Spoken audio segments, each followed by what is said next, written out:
Why is self-care so important for coaches? I've got 5 powerful tips to keep you sharp.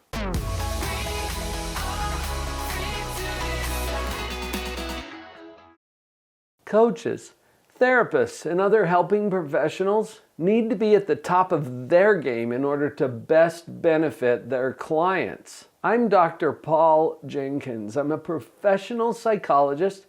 I've been in practice now for about 3 decades, and for the last half of my career, I've been coaching and mentoring and certifying positivity practitioners and life coaches. Here are 5 tips that will help you to stay sharp. Number 1, maintain the machine. I mean the machine of your body and your brain. Your brain is the most important part of your body. In fact, it's the control center that takes care of everything else. What you think, what you feel, how you show up, and even things that you never think about, like digestion and respiration and heart rate and glandular activity. Your brain's in charge of all of that. And some people lose track of the fact that your brain is actually part of your body. In fact, it's the biggest energy hog of any part of your body. It consumes more energy and more nutrients and more resources than anything else. Because of that, maintaining the machine has to do with eating a proper diet, getting regular exercise, having enough sleep. Now you can see how these things would definitely benefit your body. Remember, your brain is part of your body, and this is an important part of your self-care. Take care of the machine. Tip number 2, free time.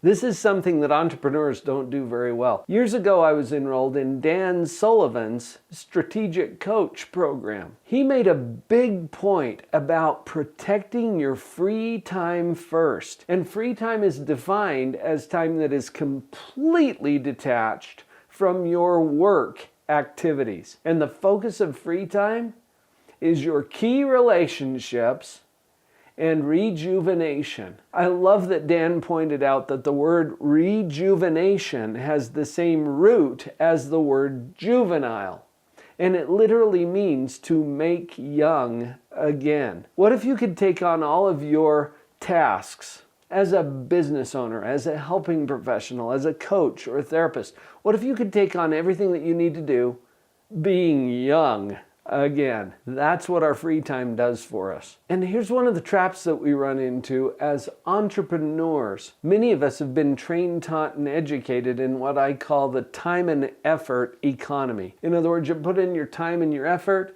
and you get paid for that. You punch the clock, you do the work, you punch out. You work for the weekend. Entrepreneurs are not in that economy.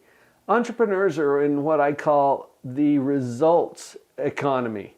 And that means you only get paid if you generate results. The trap is then we get consumed with our work, and we typically don't take a lot of free time. This is why free time is such an important part of self-care.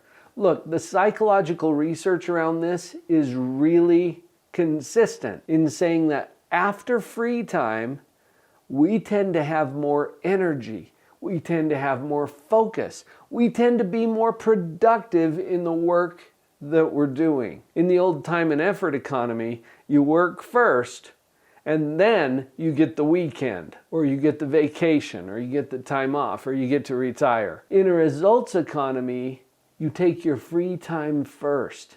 And this is backwards to a lot of people, but it prepares your mind and your body, including your brain, to do a more efficient job at everything else that you're asking it to do. Now, in addition to rejuvenation, free time is also about our key relationships. Primarily, those who are closest to us, your spouse, your children, your grandchildren. Connect with the people who make life the most meaningful for you in the first place.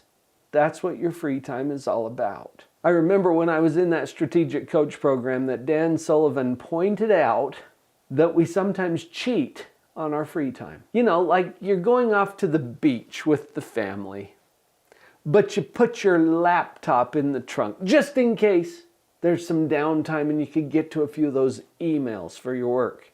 Out of bounds. Unfair. Time out. Go back to disconnecting from your work. That's an important element of free time. I promise you'll be more productive once you return to it if you follow that rule. Tip number 3, fuel your mind. This has to do with what you're putting in. What are you listening to? What are you watching? What are you reading? What kind of media do you consume? When you pick up your phone, where do you go? And there's a lot of ways to waste time or to just mindlessly scroll through social media posts, or you can get really intentional about listening to that podcast or popping in that audio book or picking up an old school actual paper and print book. What podcast do you subscribe to? What are the courses that you're taking? What are you doing to improve the quality of your thinking?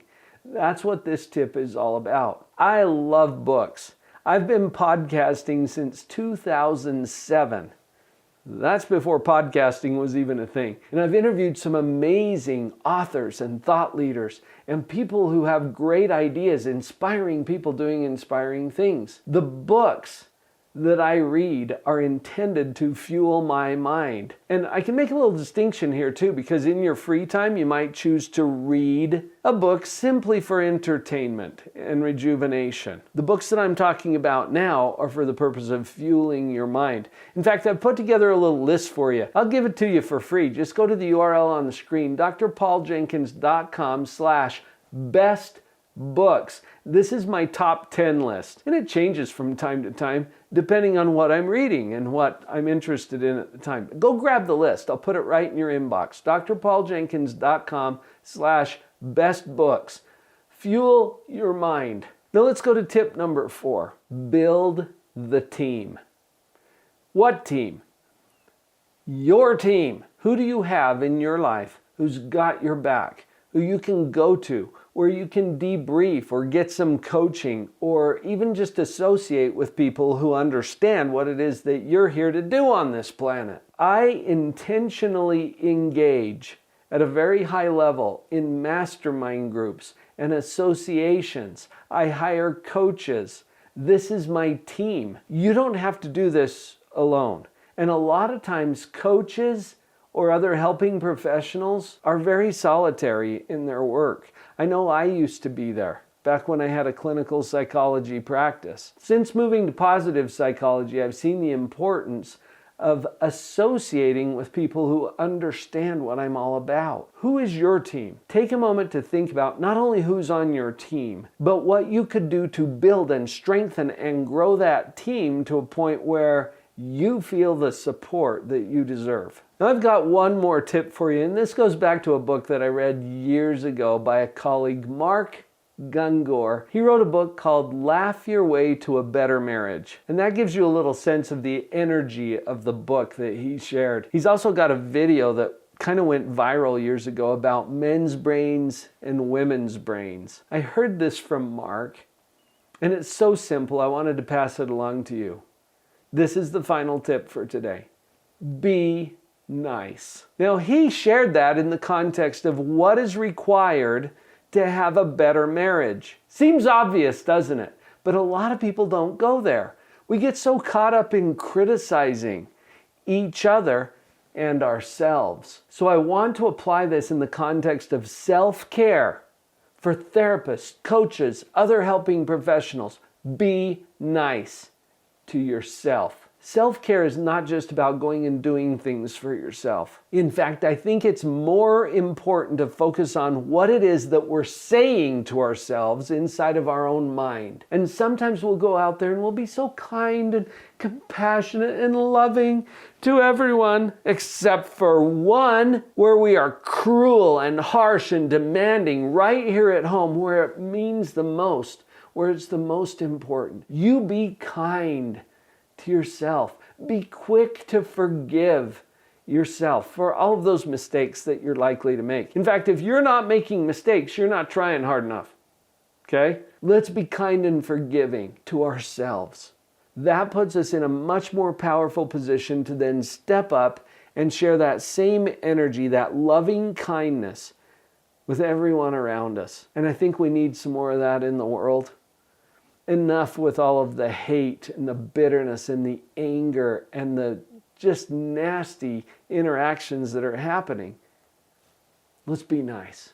I love Mark's suggestion. As you're listening here, you might see ways that you can improve on your own self-care. If you are a coach or a counselor or a therapist or a helping professional and you're ready to take it to the next level, I can help you with that. I've got a free gift for you right here at the end of the video for an assessment. Now this will only take a few minutes of your time. Go to drpauljenkins.com/practitioner quiz. What I'm doing with that quiz is giving you 7 areas of clarity to just kind of take the temperature. Where am I in these 7 areas? You're going to see what I mean as soon as you go over there. When you've completed the quiz, click submit, and I will give you the results immediately, along with some other resources that you might find helpful if you're ready to go to that next level. Once again, drpauljenkins.com/practitioner quiz. Hope to see you there.